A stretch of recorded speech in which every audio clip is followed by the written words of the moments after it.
Hello all, welcome to my channel. అందరూ ఎలా ఉన్నారు? నేనైతే సూపర్గా ఉన్నాను.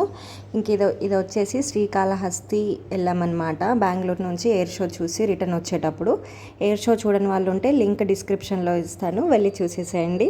బెంగళూరు నుంచి నైట్ బస్లో శ్రీకాళహస్తి వచ్చేసాము.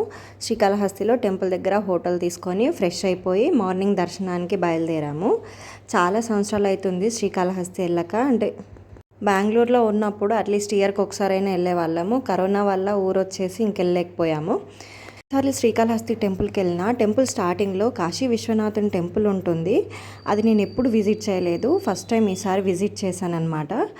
దీపం కొనుక్కొని టెంపుల్లోకి వెళ్ళాము. అక్కడ దీపం పెట్టేసి ప్రదక్షిణ చేశాము. పక్కనే అమ్మవారి గుడి కూడా ఉంటుంది, అన్నపూర్ణాదేవి గుడి, ఇదిగో ఇక్కడ. సో ఇక్కడ దీపం పెట్టేసి దండం పెట్టుకున్నాము.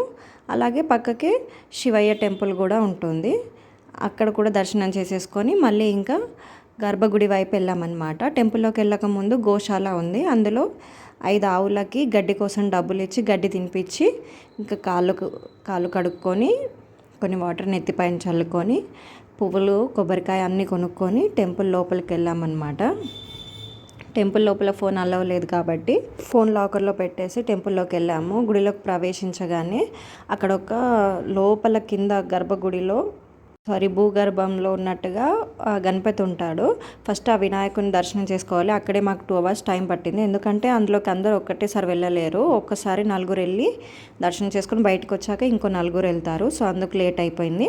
ఇంకా అక్కడ దర్శనం చేసుకున్న తర్వాత లోపలికి వెళ్ళి శివయ్య దర్శనం చేసుకున్నాము. శివయ్య దర్శనం అయిన తర్వాత జ్ఞానప్రసూనాంబాదేవి దర్శనం చేసుకున్నాము. జ్ఞానప్రసూనాంబాదేవి గర్భగుడిలోకి వెళ్ళాము. పర్ హెడ్ 500, అంటే ఒక మనిషికి 500 ఇస్తే మనని గర్భగుడి దగ్గర వరకు తీసుకెళ్ళి అర్చన చేస్తారు. ఆ పూజ మేము చేసుకున్నాము. అది అయ్యాక ఇంకా బయటికి వచ్చేసి బయట ప్రతిష్ఠించిన అన్ని లింగాలని దర్శనం చేసుకున్నాము. అలాగే అక్కడే శనిదేవుడికి అభిషేకం జరుగుతూ ఉంటే కూర్చొని చూసాము. హస్తి టెంపుల్ మాత్రం ఏ గ్రహణం రోజు కూడా క్లోజ్ అవ్వదు. ఇది చాలా ప్రాముఖ్యత కలిగిన టెంపుల్. ఇక్కడ రాహుకేతు పూజలు కూడా చేస్తారు. అలాగే దర్శనం అయిపోయిన తర్వాత అన్నప్రసాదానికి వెళ్ళాము. అక్కడ లైన్ ఉంటే లైన్లో కూర్చొని ఒక 1/2 hour వెయిట్ చేస్తే మా నంబర్ వచ్చింది. ఇంకా మేము లోపలికి వెళ్ళి కడుపు నిండా భోంచేసి టెంపుల్లో అన్నదానానికి కూడా మేము అమౌంట్ డొనేట్ చేసాము. ఆ డొనేట్ చేసిన తర్వాత మళ్ళీ లడ్డు ప్రసాదం, గారె, పులిహోర కొనుక్కున్నాం అనమాట. అది కొనుక్కొని ఇంకా శివయ్యని మొక్కేసుకొని ఇంకోసారి ఇంటికి వచ్చేసాం.